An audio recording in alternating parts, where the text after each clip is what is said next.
Olá, vamos dar continuidade, contando a visão do novo modelo de família. A economia familiar sustentada pela sabedoria da vida. Até recentemente, a característica principal de uma boa dona de casa era encarregar-se do orçamento familiar, economizando com grande cuidado. Sua realização mais virtuosa era dirigir simplesmente o orçamento familiar, diminuindo as despesas. Por essa razão, a refeição, sem se dar nenhuma consideração ao seu valor nutritivo, era considerada verdadeira economia. Além disso, as roupas velhas eram remodeladas, estilizadas e recuperadas de todos os modos inimagináveis. A dona de casa que não sabia costurar era considerada totalmente incompetente. Hoje, todavia, a importância econômica está mudando de produção para consumo, colocando o consumidor na posição de rei. Agora espera-se que a dona de casa manifeste sua habilidade, intensificando sua eficiência, racionalizando suas despesas domésticas e, através disso, possa desfrutar da melhor forma possível os passeios de fim de semana. No tempo relativamente estreito de 20 anos, o conceito da economia familiar parece ter se alterado de forma completa, mas na realidade, até que ponto isso é verdade? Esta questão merece maior reflexão. Numa primavera, após graduar-se em um curso universitário, uma jovem encontrou um emprego. Depois de receber o cheque de seu primeiro pagamento, foi-lhe dito algo estranho por um empregado veterano da firma. Congratulações pelo cheque do seu primeiro pagamento. Quando você for para casa, peça para sua mãe para economizar a metade do seu salário por um ano. Assim você poderá comprar um anel de diamante. Um diamante é uma das posses mais apreciadas que qualquer pessoa pode ter. Além disso, dá-lhe um grande apoio espiritual. Mesmo numa dificuldade financeira, seu valor não mudará tão abruptamente. Devido ao seu tamanho, você poderá guardá-lo em qualquer lugar e depois de se casar, poderá penhorá-lo em caso de emergência. Por que você não segue meu conselho e tenta fazer isso? Quando uma filha se gradua na escola e vai trabalhar, a economia familiar sofre uma abrupta mudança. De mais para menos. Não, de menos para mais. O rendimento parecendo dobrar. Então, uma jovem pode começar a economizar, desfrutar o luxo de ser mulher e estabelecer segurança para o futuro através de sua ideia de matar 3 pássaros num tiro só. A jovem do nosso exemplo pensou que seu companheiro estivesse apenas brincando e não deu atenção ao seu conselho, mas, extraordinariamente, após seu casamento, com frequência desejou que tivesse seguido o conselho de seu amigo. Esta é apenas uma ilustração, mas serve para descrever a nítida diferença entre a economia do passado e a sabedoria do plano familiar de hoje, criado pela necessidade de ajudar a sociedade moderna. Na confusa sociedade de hoje, muitas pessoas insistem que podem simplesmente ganhar a vida. Antes de mais nada, a ascensão dos preços das mercadorias é maior todos os anos em proporção ao aumento do rendimento. E é certo que muitas famílias não poderão se permitir a nada, senão as mais simples necessidades. Desejo enfatizar, entretanto, que há maneiras de melhorar essa situação. A dona de casa faz suas compras, sua mente naturalmente está alerta, enquanto procura por uma pechincha. Mesmo após encontrar o que está procurando, contudo, ela vai de loja em loja tentando encontrar o mesmo artigo por um preço mais baixo. Estando demasiadamente absorta na caça da pechincha, desperdiça de maneira insensata a metade de um dia procurando por uma pequena pechincha. O que torna isso mal é que hoje ninguém parece importar-se com a perda de tempo. Em um momento ou outro, todos nós temos experimentado a verdade do velho adágio: comprar coisas baratas é perda de dinheiro. A ideia de economia de uma mulher baseia-se sempre na compra de algo barato devido à sua sensibilidade em relação aos preços. Isso nem sempre é o mais correto, porque não há nada mais caro do que comprar algo quando não é necessário. O requisito prévio para comprar é quer queira, quer não, que o artigo seja necessário no momento. A avaliação do preço alto ou baixo deve ser o resultado da necessidade. Artigos caros não são necessariamente um luxo, E tampouco é barato algo sempre econômico.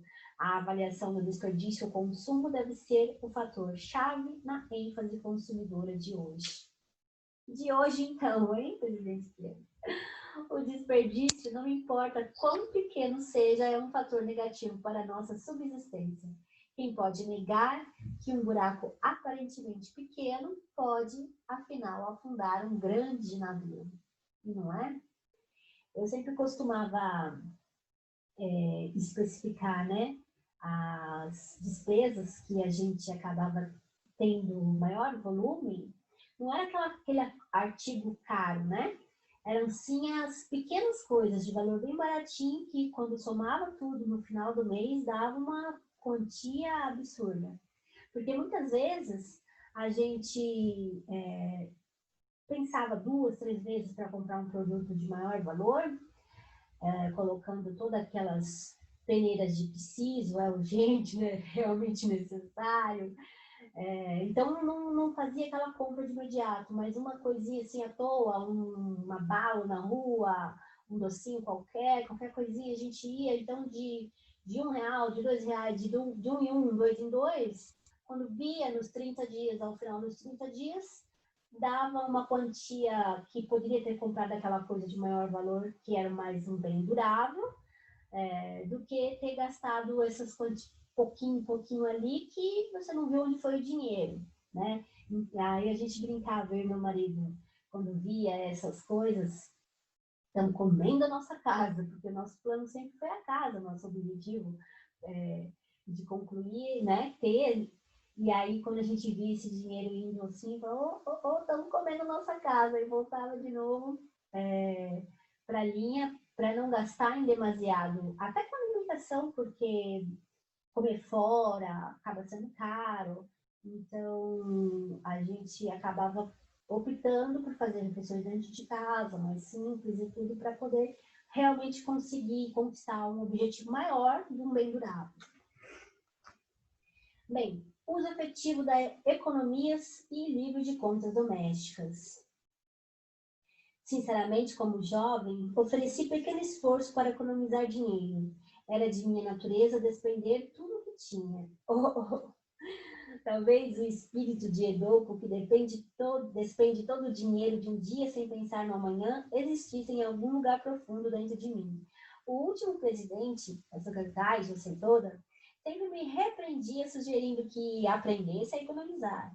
De maneira relutante, segui seu conselho e, sem sabê-lo, acostumei-me a economizar. Essa virtude foi de grande valia para mim em muitas ocasiões. O acalentado costume de economizar dinheiro parece ser predominante entre os japoneses. O índice de média econômica no Japão é de 20% no que se ganha, revelando o mais elevado índice do mundo. Os índices econômicos na Inglaterra e nos Estados Unidos mostram somente 5% ou 6%. De acordo com os economistas, o alto índice de economia no Japão é atribuído à pobreza da nação. Em outras palavras, a segurança social existe só de nome. A segurança para os idosos é tão pobre que não há comparação com a desfrutada nos Estados Unidos e países europeus. A autossegurança, através de economias, é a única segurança para o futuro. Ele está falando aqui que na sociedade japonesa, naquela época, né, nos anos 70, eles poupavam 20% de todo o rendimento do que ganhavam, né? E o brasileiro? O brasileiro tem que aprender a poupar. A gente, no Brasil, reclama muito do taxa de juros, de tudo ser muito mais caro, mas isso também é reflexo do quanto emprestar esse dinheiro é perigoso para as instituições. Porque se o povo brasileiro tivesse o hábito de poupar, né, seria mais seguro, porque sabe-se que é uma pessoa que sempre tem, aliás, porque tem dinheiro, né, circulando para o banco estar oferecendo para outros em forma de empréstimo. Então, quando a gente, no começo do nosso casamento, a gente poupava 50% de tudo que ele ganhava. A primeira coisa, a gente nunca foi de pagar boleto, né, de fazer dívida, de comprar a prazo, né? De fazer financiamento, essas coisas, porque sempre acreditava que estava pagando para o banco, né? Esses juros desnecessariamente, se a gente podia estar poupando primeiro, fazendo o dinheiro render primeiro, para depois negociar um valor melhor à vista, né? Então, todas as coisas que a gente procurava comprar era assim, já juntando um dinheiro.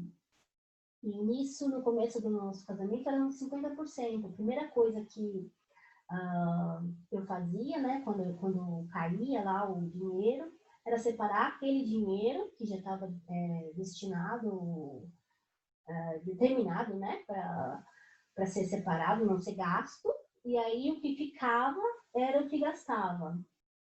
Porque muitas pessoas passam o mês sem dinheiro porque pagam boletos, né?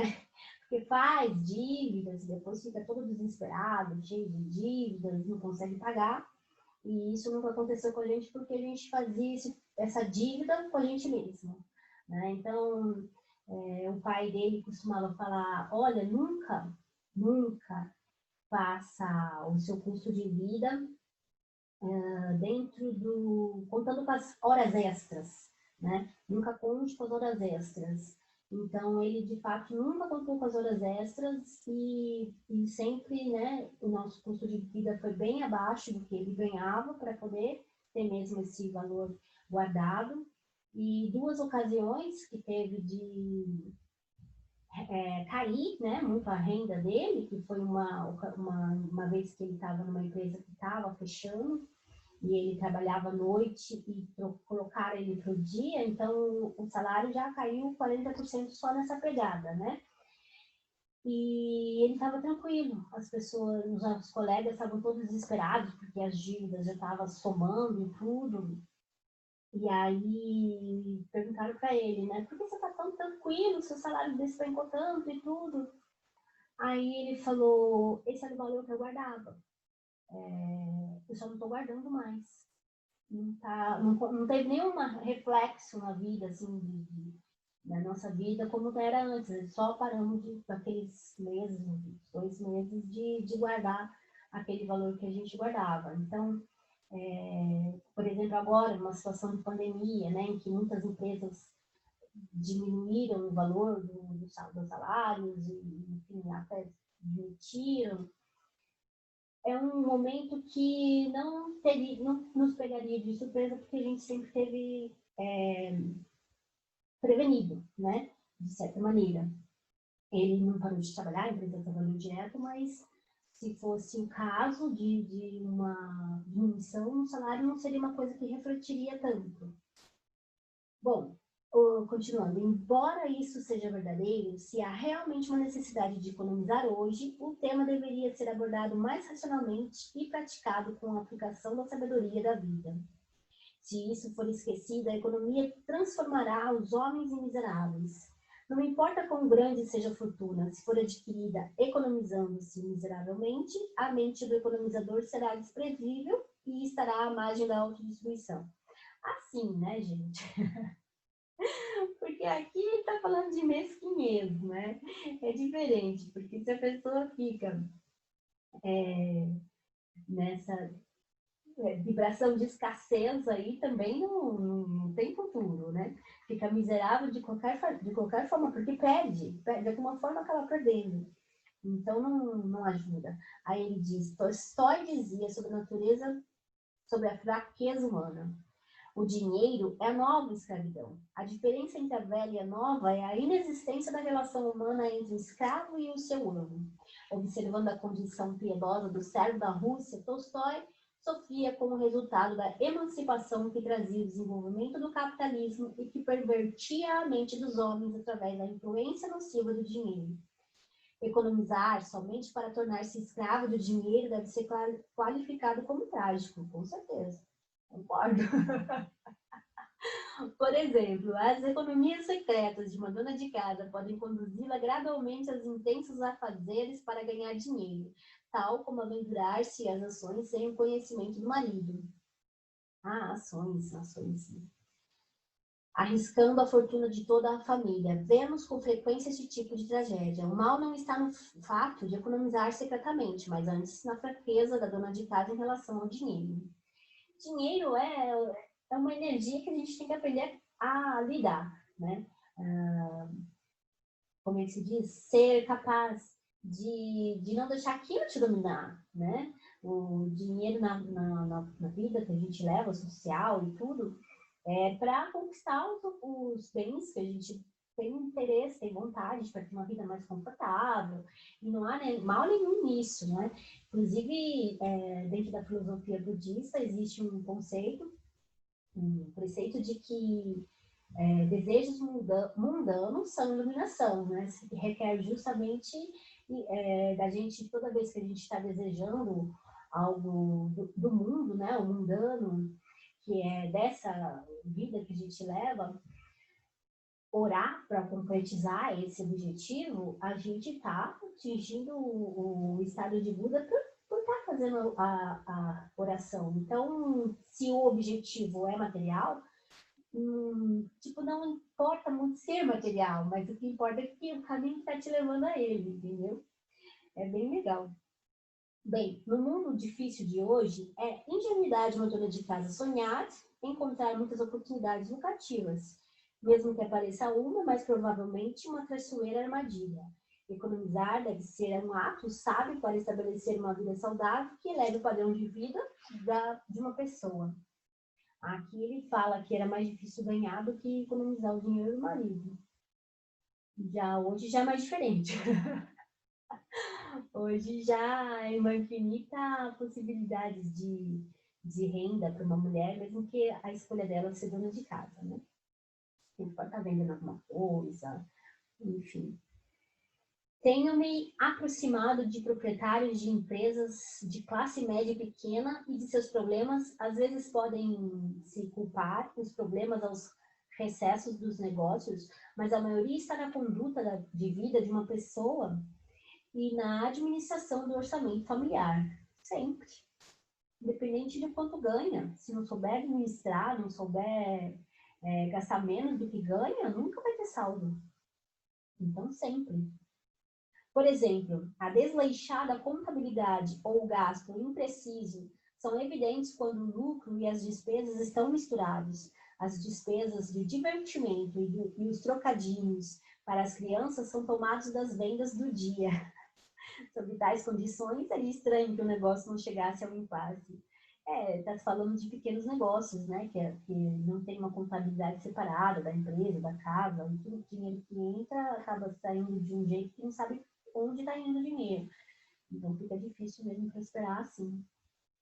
Mesmo nos dias de hoje, quem se propor a empreender, a ser um pequeno comerciante, se não tiver controle, um bom contador, né, não prospera.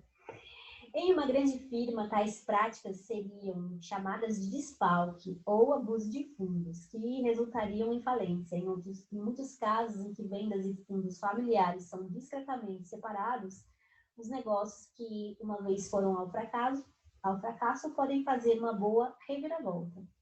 A partir destes fatos, está muito claro que, a fim de se estabelecer a economia para a família comum, é necessário um sistema de contabilidade. Entretanto, é muito difícil manter um livro de contas familiar, assim como o diário que foi iniciado no ano novo é esquecido após poucos dias. Até que o hábito se forme, acompanhar a contabilidade requer disciplinado esforço. A maioria das famílias não dá continuidade à contabilidade e preenche somente as primeiras poucas páginas. É interessante o presidente Kida estar falando isso, porque o meu pai, ele fazia um diário de contas, né? Meu pai faleceu em 89, eu era pequena ainda, mas eu via as cadernetas dele, todo o dinheiro que ia, dinheiro de bala que ele dava pra gente, ele anotava lá direitinho, tudo.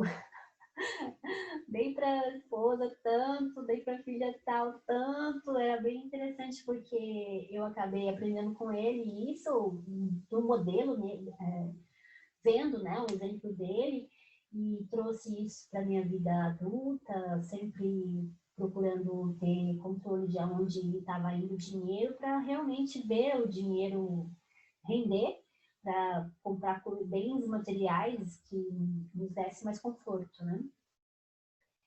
Não importa quão moderna uma mulher possa ser, se ela não pode manter um livro de contas familiar, simples e satisfatoriamente, ela não é melhor do que uma mulher primitiva.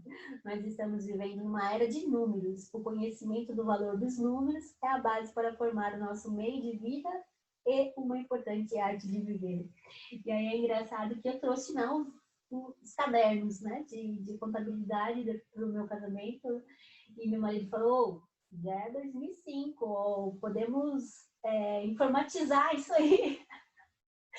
E aí me ensinou a usar o programa de computador, de finanças, muito legal, prático, né? Muito fácil, só vai lançando lá os valores, e realmente facilitou bastante. Aí, continuando, a dona de casa que vai às compras e adquire as coisas por impulso, despende de maneira pródiga no dia que recebe o pagamento ou tem que se submeter à redução das despesas no fim do mês. Não pode construir uma família saudável. Tal como uma companhia administrada de maneira insatisfatória não mostrará avanço estando indiferente ao rendimento, a instável administração financeira do lar de hoje transformará-se-á em caos. A mulher que prevê este aspecto importante deveria ser aclamada como a verdadeira mulher moderna. Obrigada, sensei. Com certeza, tanto numa empresa quanto na casa, né? A família é a menor célula da sociedade. Então, tudo que acontece dentro da família acaba sendo um reflexo social, né? E o contrário também, se a gente conseguir trazer para dentro de casa esse exemplo da empresa, melhor também, flui bem, né? Eu acho que eu vou terminar só mais esse pedacinho. Seja uma dona de casa com forte senso de economia. No livro de Eikiken Kaibara, de 1630 a 1714, né, ano de nascimento e morte, o Women's College lê-se em parte. Os pais de hoje deveriam estar cientes da necessidade de suas filhas aprenderem os princípios de economia antes de casarem-se, do que fazê-las interessar-se em adquirir a mobília de sua nova casa.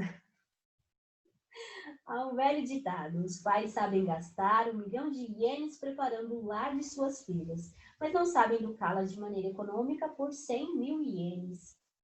Interessante, né? O provérbio lá do Japão. Interpretando essas palavras, Yukishi Fukuzawa, nascida em 1834, falecida em 1901, explica a análise minuciosa de sua mulher, aliás, de uma mulher. Uma mulher deveria preparar-se para ser independente, mesmo que herde uma grande fortuna. Está perdida se não souber manejá-la. Entretanto, se for independente, será capaz de administrar suas finanças sábia e individualmente. Desta maneira, uma mulher será capaz de avaliar as tarefas econômicas de seu ambiente sem ser influenciada pelo que os outros lhe dizem, tomando suas próprias decisões. Muito interessante e útil, né? Todo mundo realmente deveria ter uma educação financeira na escola já, desde parquinho, prezinho, para poder saber lidar com dinheiro, porque o que a gente vê, os jovens não têm muita noção de nada, como se diz? Investimentos, de, sabe, planejar o futuro. Então, recebe hoje um salário, torra tudo, sem muito critério do que está comprando, né, onde está indo o dinheiro. Então, a educação financeira é um negócio que deveria ser bem estudado desde sempre, né? Em outras palavras, uma mulher não deveria ter que depender de seu marido para planejar e executar as tarefas econômicas do lar.